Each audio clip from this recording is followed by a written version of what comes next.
کسی گاؤں میں ایک کسان کے گھر کے اندر ساس بہو کے درمیان ہمیشہ ٹھنی رہتی تھی۔ کئی بار کسان کی بیوی روٹھ کر میکے چلی جاتی اور وہ منت سماجت کر کے اس کو لے آتا۔ آخری بار بیوی نے کسان سے کہہ دیا کہ اب اس گھر کے اندر میں رہوں گی یا تمہاری ماں۔ کسان اپنی بیوی پر بڑا فدا تھا۔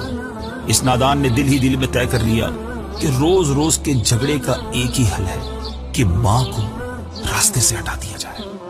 چنانچہ ایک بار وہ کسی ہیلے سے اپنی ماں کو اپنے گنے کے کھیت میں لے گیا۔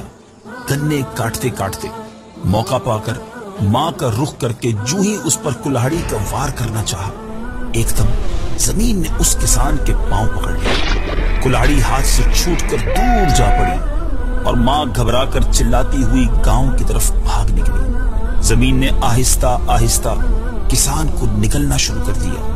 وہ گھبرا کر چیختا رہا اور اپنی ماں کو پکار پکار کر معافی مانگتا رہا، لیکن ماں بہت دور جا چکی تھی۔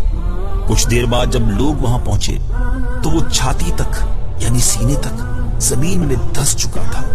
لوگ اسے نکالنے کی ناکام کوشش کرتے رہے مگر زمین اسے نگلتی ہی رہی، یہاں تک کہ وہ زمین کے اندر سما گیا۔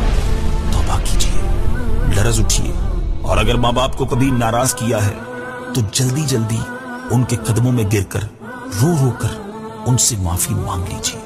سدا میرے ماں باپ رہیں مجھ سے راضی، کبھی بھی نہ ہوں یہ خفا یا الہی۔